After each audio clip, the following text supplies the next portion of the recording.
Et ce que vous voulez voir. Ne vous plaignez pas du lendemain parce que le lendemain se souciera de... À chaque jour suffit ça. Aujourd'hui tu peux souffrir, mais demain ça va marcher. Si ça ne marche pas parce que nous ne servons pas Dieu dans la sincérité. Nos cœurs ne sont pas tournés radicalement vers le Seigneur. Tu dois avoir un cœur qui est tourné radicalement vers le Seigneur. Non, vaut mieux que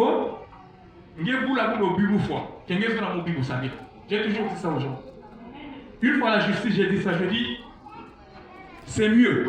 Personne ne peut m'interdire de prier.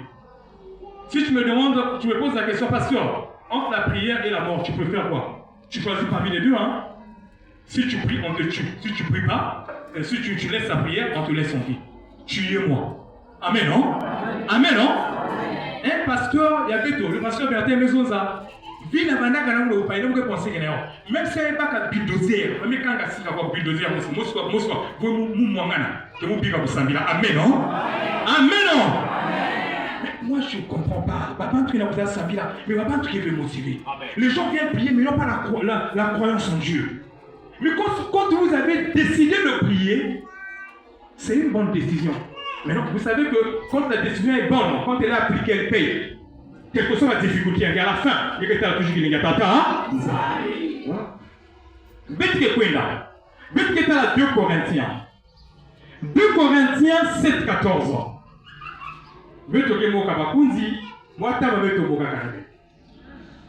2 Corinthiens 7, 14. 6, 14, excusez-moi. Il y a que 6. 14.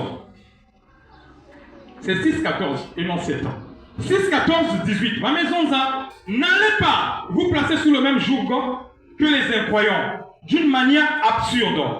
Comment en effet ce qui est juste pourrait-il s'associer à ce qui est mauvais? Et comment la lumière pourrait-elle s'unir à l'obscurité? Comment le Christ pourrait-il s'entendre avec le diable? Ou bien qu'est-ce qu'un incroyant peut avoir en commun avec un incroyant? Quel accord peut-il y avoir entre le temple de Dieu et les idoles païennes? Car nous sommes, le temple de Dieu, du Dieu vivant, comme Dieu lui-même l'a dit. Je demeurerai et je marcherai avec vous. Je serai votre Dieu, je serai leur Dieu, et ils seront mon peuple. C'est pourquoi vous devez les quitter et vous séparer d'eux. Ne touchez à rien d'impur, et moi, je vous accueillerai. Je serai un père pour vous, et vous serez un fils. Vous serez des fils et des filles pour moi. Dit le Seigneur Tout-Puissant. Amen, non? Amen, non? On mélange Dieu. Parce que la Bible dit ne vous associez pas avec des incroyants, ce ne sont pas des partenaires qui vous conviennent. Beaucoup de gens interprètent mal ce verset biblique. Dans d'autres églises, on dit non, pas que un païen. Mais toi, tu vis dans ce monde. Amen. Tu es né dans une famille. Tu travailles dans une société là où il y a un mélange. Vous comprenez? La collaboration à un niveau professionnel qui est interdite. Amen, non? Mais oui, moi je traite avec beaucoup de païens.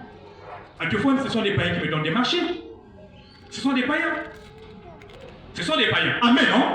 Ce sont des païens qui me donnent parfois les marchés. Ce sont des païens. Nous disons ça avec moyen. Mais d'une façon absurde. Ça veut dire que d'une mauvaise façon. Vous ne devez pas vous associer avec des incroyants d'une mauvaise façon. Ça veut dire que toi, tu es né de nouveau. Tu es maintenant à la CEP. Et tu as toujours des collaborations. Tu as toujours ma camarade, ma copine, ma copain, Tamaïna. Il n'a même pas dit qu'on a sauce ma fille. Mais on a toujours ensemble. Il n'a même pas dit qu'on a ma malade. Mais on a toujours ensemble. Amen, non?